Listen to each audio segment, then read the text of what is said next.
Hello everybody, I am doctor Gaurav Saxena and आज मैं आपको शिक्षा के क्षेत्र में मापन व मूल्यांकन के बारे में बताऊंगा। इनका कंसेप्ट क्या है और इनमें क्या क्या अंतर है। मेरे इस वीडियो को शुरू से आखिर तक देखिएगा क्योंकि ये video STET, CTET, BTC के अभ्यर्थी, बीएड और यूजीसी नेट की जो प्रिपरेशन कर रहे हैं उनके लिए उपयोगी सिद्ध होगा। तो हम बात करते हैं मापन व मूल्यांकन की। मापन को इंग्लिश में मेजरमेंट और मूल्यांकन को इंग्लिश में एवेल्युएशन कहते हैं। तो जो मापन का कंसेप्ट है ये हमारे जीवन के साथ ही शुरू हो जाता है। It starts from the birth and up to the last breath of life. For example, जैसे ही कोई बालक जन्म लेता है उसका मापन किया जाता है, उसकी लंबाई नापी जाती है, उसका वजन लिया जाता है, उसकी हार्ट बीट, पल्स रेट, इन सब का मापन किया जाता है। मापन मतलब किसी भी वस्तु को अंक प्रदान करना ही मापन है। जैसा कि स्टीवेंस महोदय ने भी कहा है कि निश्चित स्वीकृत नियमों द्वारा अंक प्रदान करना ही मापन है। It is the process of assigning numerals to the objects or events according to the fixed rules. ये स्टीवेंस महोदय ने कहा है। मापन को और समझाया है गिलफर्ड महोदय रहे हैं, उन्होंने कहा है it is the description of data in terms of numbers. कोई भी डेटा है, कोई भी आंकड़े हैं, उनको हमने नंबर्स में डिस्क्राइब किया तो वो मापन है। Description of data in terms of numbers. और कोई भी वस्तु जो एग्जिस्ट करती है, जिसका अस्तित्व है, उसका हम मापन कर सकते हैं। Anything that exist can be measured. कोई भी वस्तु हो, कोई भी तथ्य है, यदि वो एग्जिस्ट करता है तो उसको हम मेजर कर सकते हैं, उसका हम मापन कर सकते हैं। अब हम बात करते हैं मूल्यांकन की। तो जैसे कि इसके शब्द से ही पता लग रहा है, इसका हम विच्छेद करें तो मूल्यों का अंकन ही मूल्यांकन है। इस बारे में कोठारी कमीशन ने, अब जो हम ये मापन व मूल्यांकन की बात कर रहे हैं ये हम शिक्षा के क्षेत्र में कर रहे हैं। It is educational measurement and it is educational evaluation. तो कोठारी कमीशन ने कहा है, जिसको हम एजुकेशन कमीशन भी कहते हैं, 1964 में दिया था डॉक्टर डीएस कोठारी ने। इन्होंने कहा ये क्रमिक प्रक्रिया है जो संपूर्ण प्रणाली का अंग है और जो शिक्षा के उद्देश्यों से घनिष्ठ रूप से संबंधित है। यानी जो मूल्यांकन की प्रक्रिया है वो शिक्षा के उद्देश्य यानी एजुकेशनल ऑब्जेक्टिव से जुड़ी हुई है, इससे बहुत संबंधित है। एक और दांडेकर महोदय हुए हैं, प्रोफेसर दांडेकर ने कहा है कि मूल्यांकन क्या है, क्रमबद्ध ढंग से हमें बताता है कि बालक ने किस सीमा तक उन उद्देश्यों को प्राप्त कर लिया है। ये दांडेकर महोदय ने बात की है। अब हम मेजरमेंट और इवोल्यूशन के मेन डिफरेंसेस को समझने का प्रयास करेंगे। तो मापन मतलब अंकन, किसी वस्तु को या तथ्य को अंक प्रदान करना यानी अंक निर्धारण की प्रक्रिया ही मापन है। It is the process of assigning numbers to the objects और इवेंट्स। मूल्यांकन क्या है, इन अंकों के आधार पर ही मूल्यांकन किया जाता है। जब तक मापन नहीं होगा तब तक मूल्यांकन नहीं कर सकते हैं। यानी जो मापन है वो एक छोटा कंसेप्ट है और मूल्यांकन के अंतर्गत ये मापन समाविष्ट है। तो हम कह सकते हैं measurement is the part of evaluation. Measurement is integral part of evaluation. ये मापन एक संख्यात्मक विवरण है, यानी इसमें हम संख्या या अंक प्रदान करते हैं, और ये गुणात्मक विवरण है यानी क्वालिटेटिव एनालिसिस है। आगे हम बात करते हैं, ये सिर्फ मात्रात्मक है, सिर्फ क्वांटिटी में हमने एक्सप्रेस कर दिया। फॉर एग्जाम्पल, हमने बच्चे का एक टेस्ट लिया, मान लीजिए इंग्लिश विषय का, और उसके 50 में से 35 नंबर है। तो एक मात्रा है, 50 में से जो 35 नंबर आए हैं ये उसका सिर्फ मेजरमेंट हुआ है, ये इवैल्यूएशन नहीं हुआ है कि क्या वो बच्चा इंग्लिश में बहुत अच्छा है, खराब है या क्या है। तो ये सिर्फ मापन है, इवैल्यूएशन नहीं है। इवैल्यूएशन एक ब्रॉड कंसेप्ट है, उसमें मापन भी समाहित है। अब मापन का जो क्षेत्र है वो सीमित है, ये सिर्फ कक्षा तक ही सीमित है, और जो कक्षा में टीचर ने पढ़ाया और उस बारे में उन्होंने टेस्ट लिया, परीक्षण किया, उसमें उसको कुछ अंक प्रदान किए। तो ये सीमित क्षेत्र क्या है, मापन का क्षेत्र सीमित है, सिर्फ कक्षा तक है। जबकि जो मूल्यांकन है इसका व्यापक क्षेत्र है। सिर्फ इसमें शैक्षणिक गतिविधियां ही नहीं आएंगी कि कोई सब्जेक्ट पढ़ाया, उसका टेस्ट लिया, उसमें मार्क्स दिए गए, अंक दिए गए। इसमें नॉन एकेडमिक क्षेत्र भी आते हैं, बहुत सारी पाठ्य सहगामी क्रियाएं हैं, बच्चे कुछ गायन प्रतियोगिता में भाग कर रहे हैं, खेल प्रतियोगिता में भाग ले रहे हैं, तो ये सारा इस मूल्यांकन के अंतर्गत आता है। इसीलिए हम बोलते हैं ये ब्रॉडर कंसेप्ट है और इसका क्षेत्र सीमित है, नैरो है। अब हम बात करते हैं समय, टाइम कंस्टेंट की बात करेंगे तो मेजरमेंट में समय कम लगता है, क्योंकि टीचर ने सब्जेक्ट में एक चैप्टर पढ़ाया और उसके आधार पर उन्होंने एक टेस्ट पढ़ाया, परीक्षण लिया। वो टेस्ट ओरल टेस्ट भी हो सकता है, छोटी क्लासेस में मौखिक परीक्षा लेते हैं। वो टेस्ट रिटन टेस्ट भी हो सकता है, लिखित परीक्षा है। लिखित में मल्टीपल चॉइस क्वेश्चन हो सकते हैं, एसे टाइप क्वेश्चन हो सकते हैं, वन सेंटेंस क्वेश्चन हो सकते हैं। तो ये इसमें कम समय लगता है, इसको एडमिनिस्टर करने में समय कम लगता है, इसको बनाने में समय कम लगता है। तो it is less time consuming in terms of money, effort and time. इसमें अधिक समय लगता है मूल्यांकन की प्रक्रिया में, क्योंकि मूल्यांकन थ्रू आउट द ईयर और अनवरत चलता रहता है, कंटिन्यूअस प्रोसेस है, ये कॉम्प्रिहेंसिव प्रोसेस है। अब इसमें समय ज्यादा क्यों लगता है? क्योंकि सिर्फ उसका शैक्षिक मापन ही नहीं करना, इसमें इसके पर्सनैलिटी के और जो उसके डायमेंशंस हैं, जो आयाम है, उनका भी अध्ययन किया जाता है।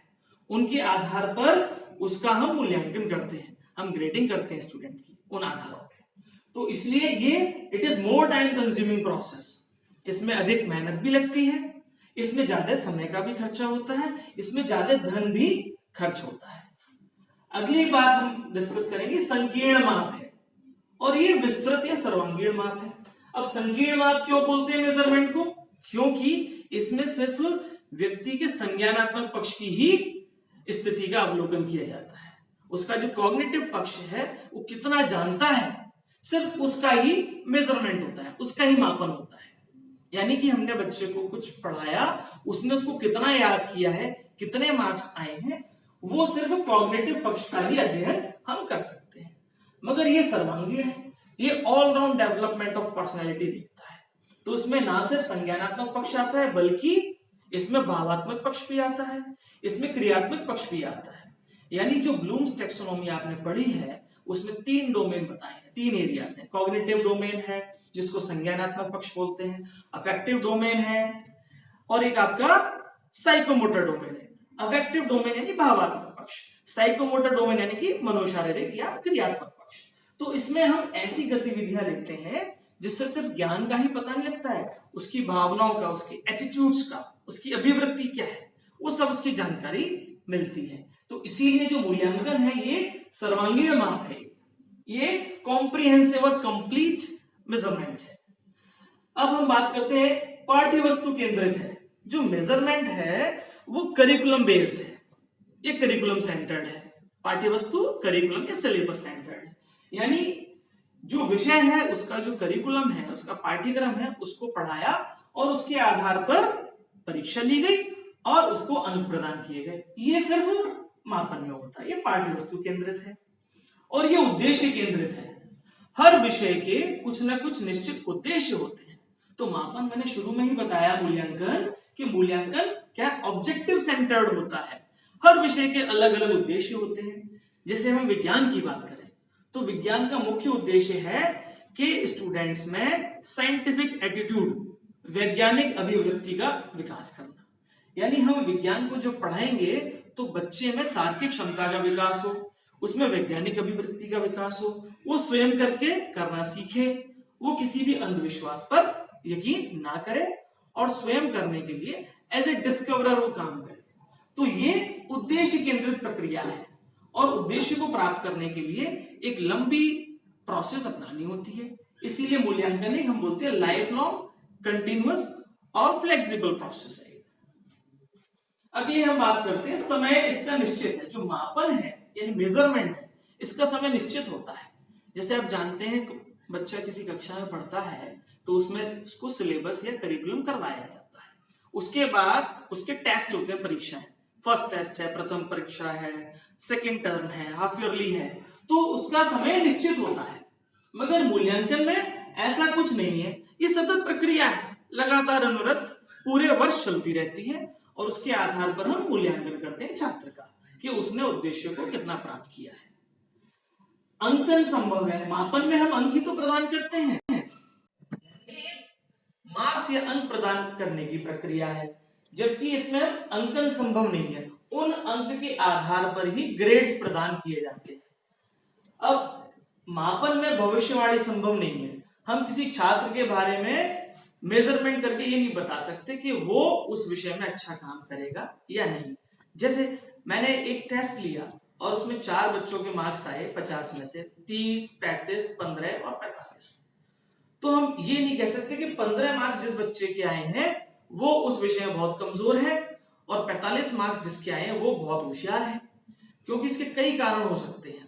15 नंबर उसके आ सकते हैं, हो सकता है उसकी तबीयत खराब है, प्रिपरेशन पूरी नहीं हुई है, या जो उसने विषय पढ़े थे उसमें से सवाल कम आए, और जिसके 45 नंबर आए हो सकता है उसकी तैयारी अच्छी थी, उसने जो क्वेश्चन किए तैयार वही सवाल मिल गए।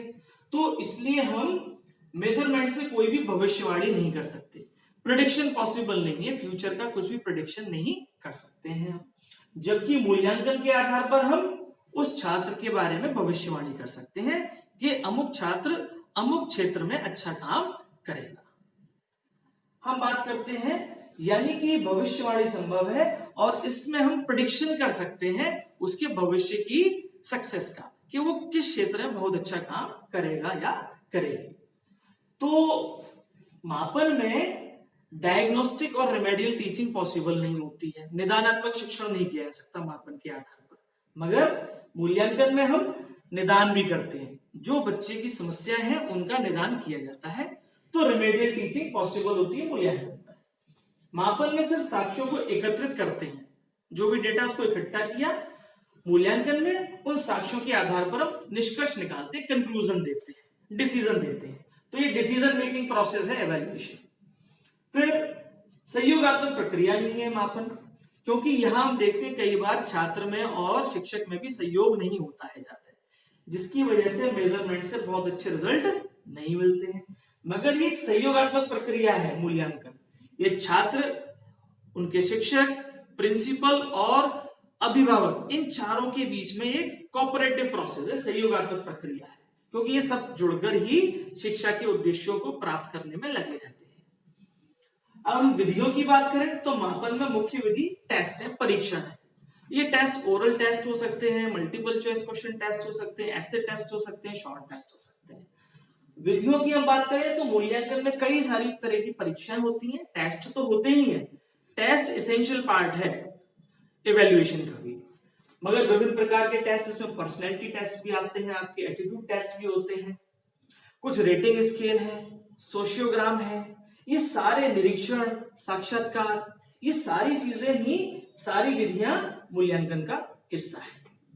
तो क्या समझा हमने कि मापन तो सिर्फ अंकन की प्रक्रिया है, ये पाठ्यक्रम या पाठ्य वस्तु पर आधारित है ये, और इसके द्वारा हम कोई भी भविष्यवाणी नहीं कर सकते।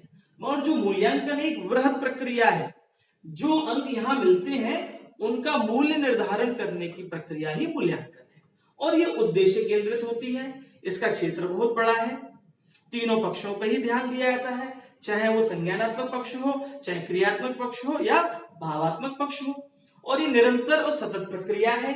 इसके आधार पर हम डायग्नोज करते हैं, भविष्यवाणी कर सकते हैं किसी छात्र के बारे में, और हम विभिन्न विधियां इसमें इस्तेमाल करते हैं जिनके आधार पर हम मूल्यांकन करते हैं। डियर स्टूडेंट्स, अगर मेरा ये वीडियो आपको पसंद आया हो तो इसको लाइक करें, शेयर करें और मेरे YouTube चैनल को अवश्य सब्सक्राइब करें। आगे इसी तरह के बीएड और शिक्षा शास्त्र से संबंधित वीडियो में अपलोड करूंगा, आपके सहयोग का आकांक्षी। Thank you.